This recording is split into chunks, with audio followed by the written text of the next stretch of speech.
কিছুই নাই।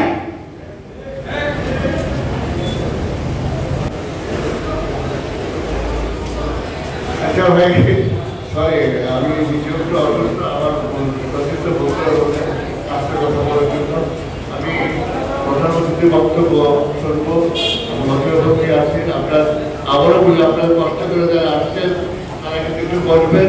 প্রধানমন্ত্রীর বক্তব্যের পরে আমরা আপনার যদি অল্প কিছু এই ব্যবস্থা করা হয়েছে তো আপনারা নিয়ে যাবেন, পানি নিয়ে যাবেন। ধন্যবাদ সকলকে।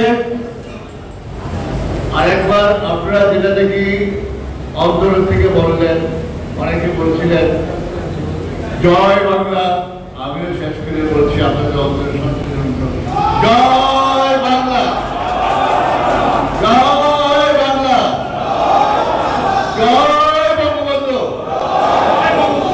ধন্যবাদ সকলকে।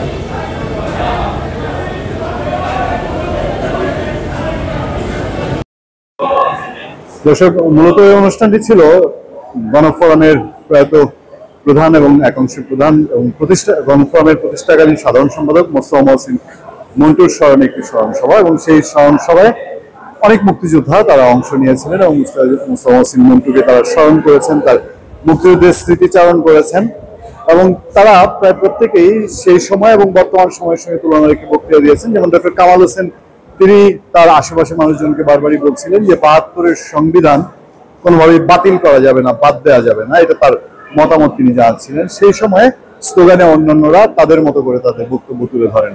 এটা জাতীয় প্রেস ক্লাবে এই প্রোগ্রামটা অনুষ্ঠিত হয়েছে গণফোরামের পক্ষ থেকে, এবং তার সহযোদ্ধা মোস্তফা মহসিন মন্টুর সহযোদ্ধা যারা মুক্তিযোদ্ধা ছিলেন তারা এটি আয়োজন করেছিলেন। স্যার কথা বলতেছে, শুনুন প্লিজ, প্রধান অতিথি কথা বলতেছে, শুনুন।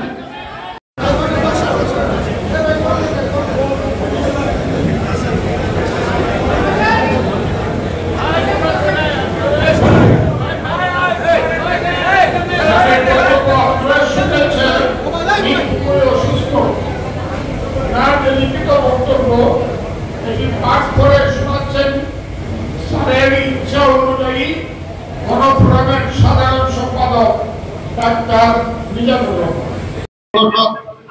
ঢাকা জেলা বাহিনীর প্রধান হিসেবে জীবনের ঝুঁকি নিয়ে স্বাধীন বাংলাদেশ প্রতিষ্ঠায় গুরুত্বপূর্ণ ভূমিকা পালন করেছে।